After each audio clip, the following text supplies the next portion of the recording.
is called randori. Randori is the equivalent of sparring in boxing.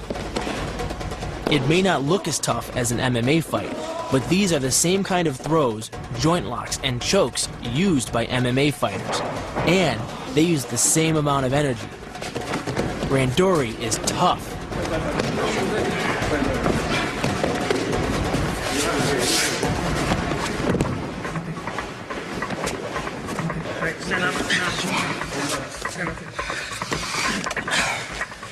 Stay at the office, baby.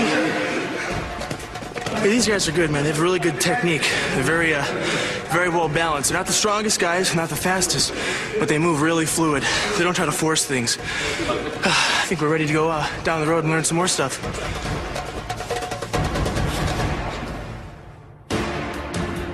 And to do that, we would have to travel back to the ancient training grounds of a 500-year-old line of warriors.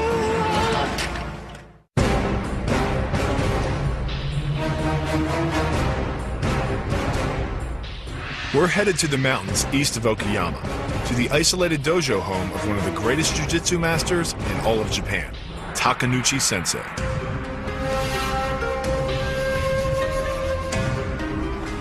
Our translator and guide, a second-degree black belt named Mark Chinnery, led us deep into the hills to meet him. Konnichiwa. When the Meiji Restoration of the late 19th century outlawed the samurai, their rituals and practices were all but wiped out. But Takenouchi's family strove to keep their 500-year-old traditions alive, including the practice of sword fighting and jiu-jitsu. Once employed by his samurai ancestors to kill, Takenouchi Sensei's system, Takenouchi-Ryu, was sure to put us in the right mindset for our fight against a judo champion.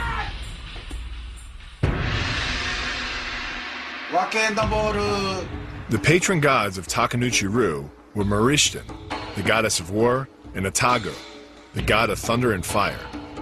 Placing a ceremonial gift of sake in front of their shrines, we prayed that they'd guide and protect us during our training. After the ceremony, Takenouchi Sensei led us to a sacred spot. A mountaintop shrine dedicated to the founding of his family's martial art. Legend has it that in 1532, Sensei's ancestor, Takenouchi Hisamura, came to these mountains to train in isolation. His chosen weapon was the longsword.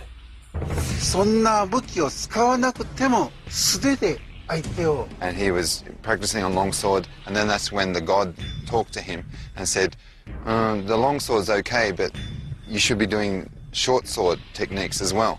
And so that's when he started mastering the short sword technique. And then from there, because they're so close, then it went hand to hand. A samurai would often carry a set of short swords with his longsword. Together, this pairing was known as Disho and symbolized the elite status of a samurai warrior. But his encounter with the spirit convinced Takenouchi Hisamura to focus his techniques not on his longsword, but on the close-in combat of chokes, gouges, throws, and bone breaking that were to become the basics of jiu-jitsu. It's interesting to learn we come to the top of the mountain, and this is where Takenouchi's ancestors developed jiu-jitsu, from the long sword to the short sword to jiu-jitsu, which eventually bred judo. And it's really intriguing to learn that thousands of people all over the world practice judo because of that. Now it was time for us to get to work. But the sensei trained old school. There were no mats for us.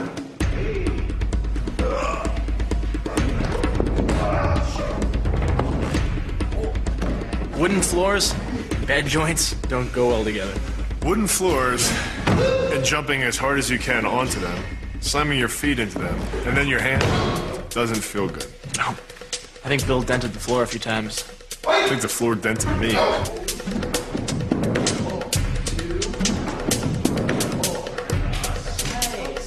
The first thing Takenouchi Sensei taught us was the importance of reading our opponent's momentum. Each move we make, from sliding our feet to twisting our hips or dropping a shoulder, changes our momentum. And the same is true for our opponents. Only by understanding how to see and exploit these changes would we be able to know when to use the attacks that we've learned. When to go for the hip throw, the armbar, or the sacrifice throw. He's pulling him down, and Bill's natural reaction is to try and pull himself back up. So when he's pulling himself back up, then he's going to try and use his momentum to pull him down. Instead of trying to force your opponent one way, you take him one way and you let him put himself the other way, and you just help guide him. It's much easier to guide your opponent's energy off course than it is to meet it on course. Leveraging your opponent's momentum enables even the smallest fighter to gain dominant position, the key to any fight. In Jiu-Jitsu, you'd use dominant position to kill your opponent. In Judo, you use it to score points. This is one technique. It's breaking your opponent's balance and using that to throw him. So getting lower than your opponent and using your legs to throw him, that's Judo, but then the kick afterwards is Jiu-Jitsu.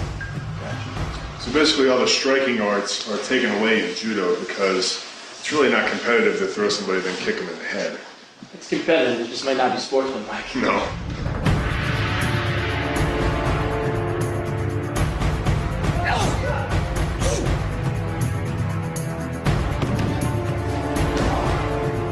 Training with the descendants of real samurai on top of a mountain, this is really intense.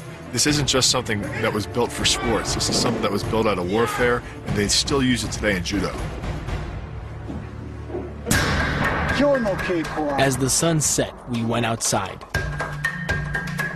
We'd pushed ourselves hard, but in the process, we'd begun to harness the power of our own minds and bodies.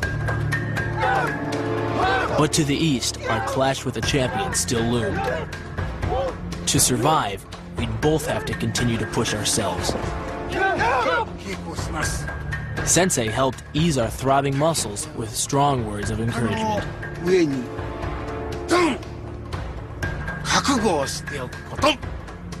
I think he's saying we did a good job, but we got more to learn.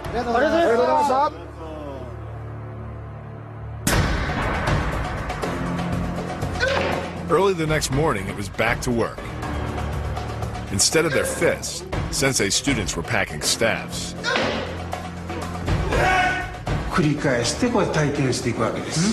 So from here on in, we want you guys soon to be able to read your opponent's moves. That's be able to block it. So this is about reading your opponent's moves before they come at you. That's how it translates to Judo.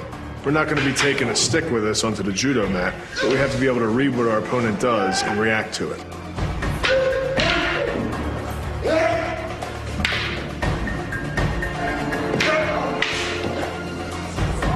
As the speed and intensity of the exercises increased, we began to sense where he would move next.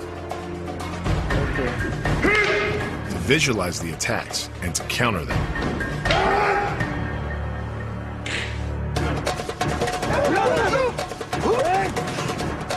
But we didn't just work our minds. We also worked on our strength by running through the steep mountains and by chopping wood.